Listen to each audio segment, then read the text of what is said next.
What is up guys, I hope everyone is doing well.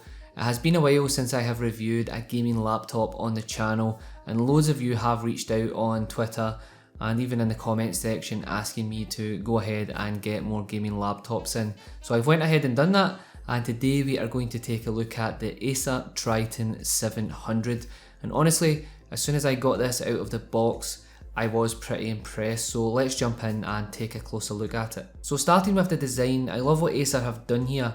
They've stepped away from that red and black theme laptop that we have seen time and time again and opted for this lovely deep blue colour for the shell with blue accents here and there, and honestly I just think this looks gorgeous. So all the laptops that I have used previously have been super heavy and not exactly portable, but this 15.5 inch laptop from Acer is absolutely stunning, and they have done a great job here as it is super portable thanks to being just under 19mm thick, and while it's still weighty at 2.4 kilograms, it's not exactly terrible compared to others. Overall, this laptop fitted perfectly in my bag and I carried it around Barcelona while at MWC without any trouble at all, so I can definitely recommend it from that point of view.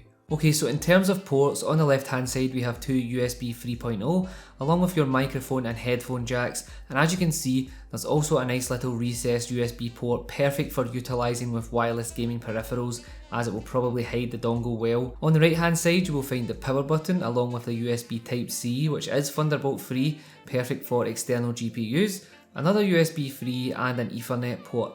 Lastly, on the rear you will find a display port, HDMI and of course your power connector. The 1920 by 1080p IPS panel looks absolutely great and it runs at 120Hz and does support G-Sync, so you shouldn't have any trouble getting nice smooth gameplay.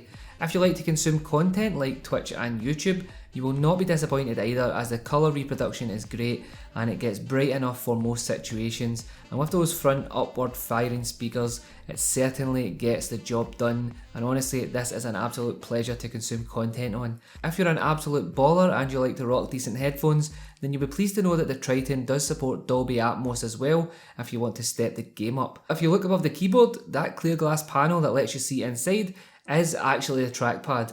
While it looks great, I can honestly say I never use trackpads, but for the sake of the review I tried it out and honestly it responded fairly well to my movements and gestures etc, but obviously a mouse is the way to go.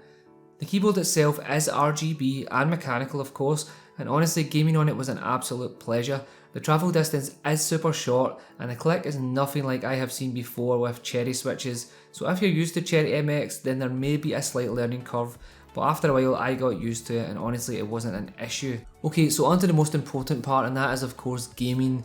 The Triton 700 that I have here is an absolute monster and arrives with an i7-7700 8th processor, 16GB of RAM, a GTX 1080 Max-Q and blazing fast storage with two 512GB M.2 drives in RAID 0 configuration. I played all the games at 1080p highest settings and Overwatch ran at a crazy smooth 142 FPS. Battlegrounds, which is obviously not optimised at all, was super playable at 89 frames per second, and even demanding titles like Doom saw me getting 138 frames per second. So overall the Triton 700 will handle everything you throw at it. I have really enjoyed my time with this laptop, and the Predator Sense software built in will allow you to go ahead and tweak things like lighting and GPU profiles etc if you want to go ahead and overclock, and you can also go ahead and monitor your temps etc in here as well. It's definitely worthwhile checking out if you pick this up. Overall I would say that this laptop is an absolute monster. It is pretty expensive at £2,300 here in the UK for the base model, but honestly you are getting quite a lot of power for that, and if you're on the market for a gaming laptop then I would definitely look at this, especially when you have all those ports for connecting all your peripherals etc up, and the fact that it's pretty portable as well compared to other laptops that weigh an absolute ton. So that pretty much rounds it up guys. I hope that you enjoy the laptop reviews and I hope some of you are glad that they are back. There are loads more laptops coming up. I've got them here already and I am testing them, so definitely make sure to hit that like button and subscribe for more.